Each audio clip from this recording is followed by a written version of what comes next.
بیسویں صدی کے معروف شاعر، مصنف، قانون دان، سیاست دان اور تحریک پاکستان کی اہم ترین شخصیت علامہ محمد اقبال رحمہ اللہ کی پیدائش 9 نومبر 1877 عیسوی کو سیالکوٹ شہر میں ہوئی۔ ان کے والد کا نام شیخ نور محمد تھا۔ ان کا خاندان کشمیری برہمنوں کا خاندان تھا۔ ان کے جد اعلیٰ 200 سال قبل اسلام لائے تھے اور اسی وقت سے صلاح و تقوی کا رنگ خاندان میں قائم رہا۔ خود اقبال کے والد ایک صوفی صافی انسان تھے۔ اقبال کی انگریزی تعلیم اپنے شہر کے اسکول میں ہوئی، جہاں کا امتحان امتیاز سے پاس کر کے وہ شہر کے کالج میں پڑھنے لگے، جہاں سید میر حسن ایسے کامل استاد سے سابقہ پڑھا جو اپنے تلامذہ میں اپنا رنگ اور علمی ذوق پیدا کرنے میں یدی طولہ رکھتے تھے۔ اقبال بھی ان سے متاثر ہو کر علوم اسلامیہ کی طرف متوجہ ہوئے اور آخر عمر تک ان کا احسان نہ بھلا سکے۔ سیالکوٹ سے لاہور جا کر گورنمنٹ کالج لاہور میں داخلہ لیا اور فلسفہ، عربی اور انگریزی مضامین اختیار کر کے BA کی سند لی۔ وہی مسٹر آرنلڈ اور سر شیخ عبد القادر سے متعارف ہوئے۔ 1901 میں اقبال کی نظم چاند اور دوسری نظمیں رسالہ مخزن میں شائع ہوئی، جو ادبی حلقوں میں ایک نئی آواز سمجھی گئی اور نوجوان شاعر کی طرف تحسین کی نگاہیں اٹھنے لگی۔ اسی عرصے میں اقبال نے فلسفہ میں امتیاز کے ساتھ MA کیا اور تاریخ، فلسفہ و سیاسیات کے لیکچرر کی حیثیت سے اورینٹل کالج لاہور میں ان کا تقرر ہوا۔ پھر گورنمنٹ کالج میں فلسفہ اور انگریزی کے استاد مقرر ہوئے، جہاں طلباء اور اساتذہ نے ان کی علمیت و فضیلت کا لوہا مان لیا اور انہوں نے محکمہ تعلیم کے ذمہ داروں کا اعتماد حاصل کیا۔ وہ سن 1905 میں کیمبرج میں داخل ہوئے اور فلسفہ و معاشیات کی امتیازی ڈگریاں پا کر 3 سال تک لندن میں قیام پذیر رہے اور اس عرصے میں اسلامی موضوعات پر خطبات و مقالات کا سلسلہ بھی جاری رہا، جس سے ان کی شہرت و مقبولیت علمی حلقوں میں پھیلی۔ اسی مدت میں پروفیسر آرنلڈ کی غیر موجودگی میں لندن یونیورسٹی سے کے شعبہ عربی میں تدریسی فرائض بھی انجام دیے اور میونخ جا کر فلسفہ میں ڈاکٹریٹ حاصل کی اور پھر لندن آ کر قانون کا اعلیٰ امتحان پاس کر کے کامرس کالج لندن میں استاد ہو گئے اور پھر سیاسیات و اقتصادیات میں امتیاز پیدا کرنے کے بعد سن 1908 میں عازم وطن ہوئے۔ یہ سارے امتیازات اقبال کو کل 32-33 سال کی عمر ہی میں حاصل ہوئے۔ واپسی پر دوستوں اور قدردانوں نے ان کے اعزاز میں استقبالیہ دیا۔ اقبال نے وکالت شروع کی، لیکن سچ یہ ہے کہ وہ ان کو راست نہ آئی، نہ وہ ان کے مذاق کی چیز تھی۔ ان کے اکثر اوقات غور و فکر، تصنیف یا سخن سنجی میں صرف ہوتے تھے۔ وہ انجمن حمایت اسلام کے سالانہ جلسوں میں پابندی سے شریک ہوتے تھے۔ اسی کے ایک جلسے میں انہوں نے شکوہ اور دوسرے جلسے میں جواب شکوہ پڑھی، جو ایک قومی نظم کی حیثیت اختیار کر گئی اور جسے بے مثال قبول عام حاصل ہوا، اور یہ صحیح بھی ہے کہ زبان و بیان کے اعتبار سے وہ بہترین نظمیں تھیں۔ انہی دنوں آپ نے ترانۂ ہندی اور ترانۂ ملی لکھا۔ دونوں ترانوں نے ضرب المثل شہرت و مقبولیت پائی اور دونوں قومی اور ملی محفلوں کے افتتاح کے لیے قومی ترانہ سمجھے جانے لگے۔ سن 1910 میں طرابلس و بلقان کی جنگوں نے اقبال پر اپنا شدید اثر ڈالا اور ان کے قلبی احساسات کو ایک کاری زخم لگا، جس نے مغربی تہذیب اور یورپی سامراج سے شدید نفرت کی شکل اختیار کر لی۔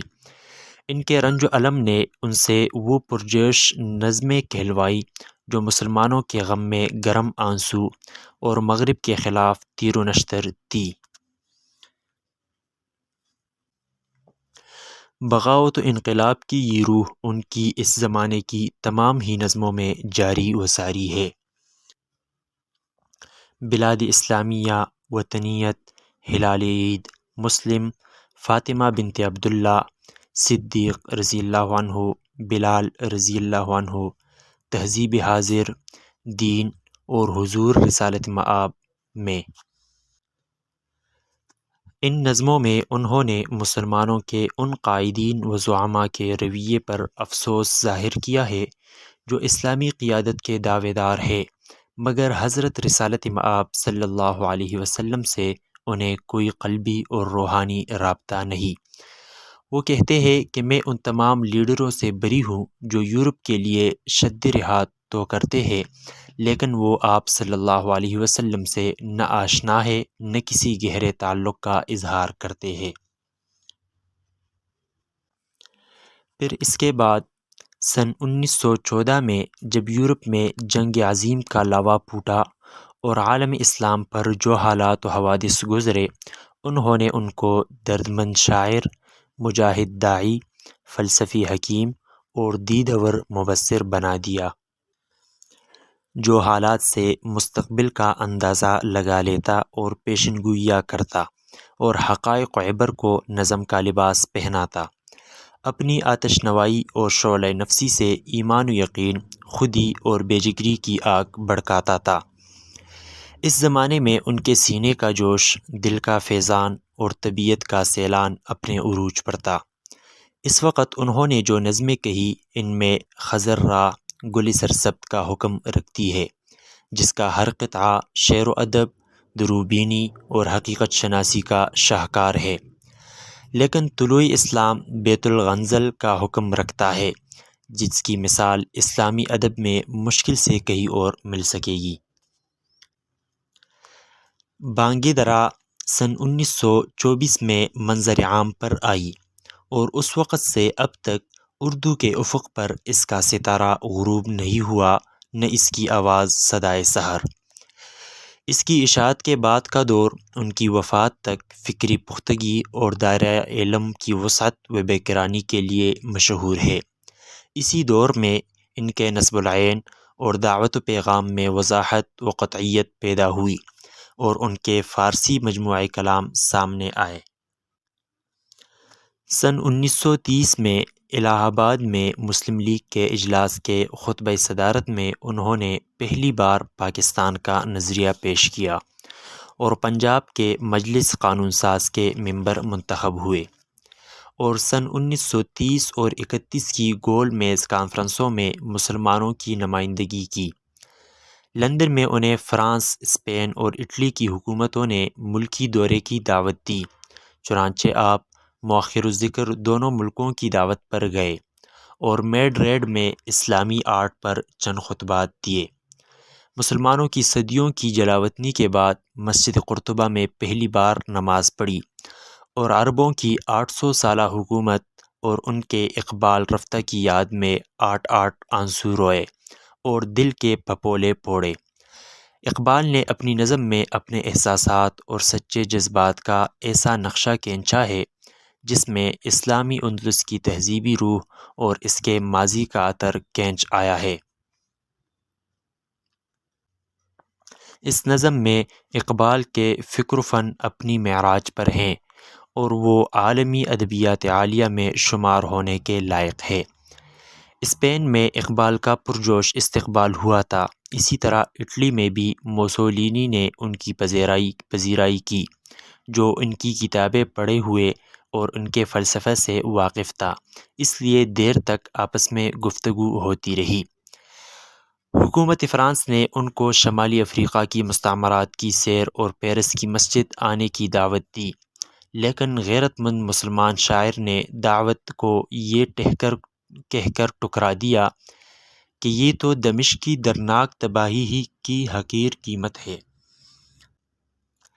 یورپ کے دوران قیام ان کے دوستوں اور قدردانوں نے کیمبرج، روم، سوربون، ٹریڈ یونیورسٹی اور رومن رائل سوسائٹی نے ان کے اعزاز میں جلسے کیے۔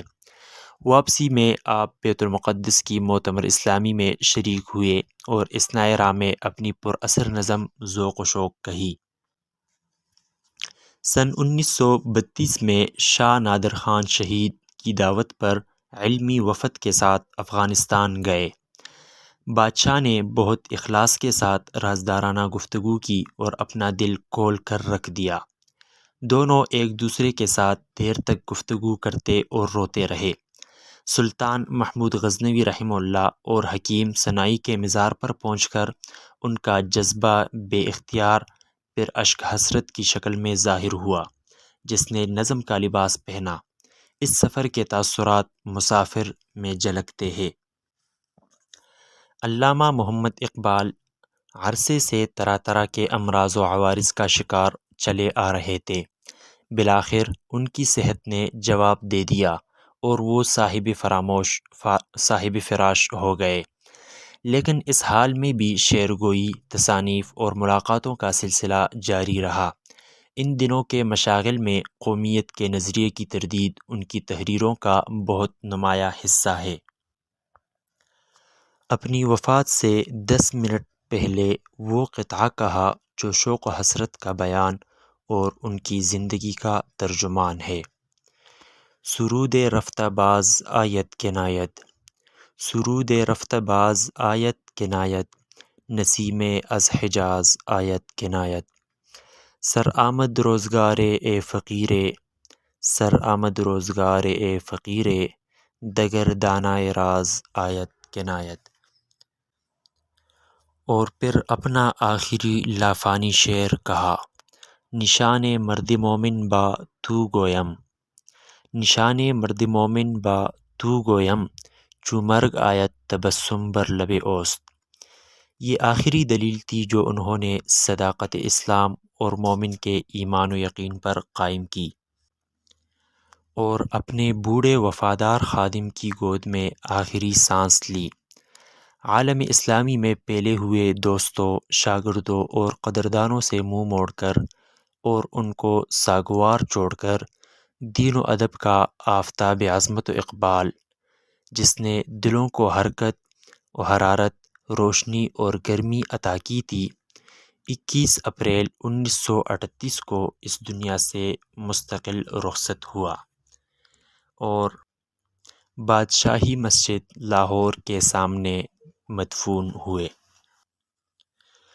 علامہ اقبال رحمہ اللہ کی تصانیف اور شعری مجموعوں میں سے نثر میں علم الاقتصاد، فارسی شاعری میں اسرار خودی، رموز بے خودی، پیام مشرق، زبور عجم، جاوید نامہ، مسافر، پس چه باید کرد اے اقوام شرق، اردو شاعری میں بانگ درا، بال جبریل، ضرب کلیم، فارسی اور اردو شاعری میں ارمغان حجاز، اور انگریزی تصانیف میں فارسی میں ماوراء الطبیعات کا ارتقاء اور اسلام میں مذہبی افکار کی تعلیم نو قابل ذکر ہے۔ نشان مرد مومن با تو گویم، چو مرگ آید تبسم بر لب اوست۔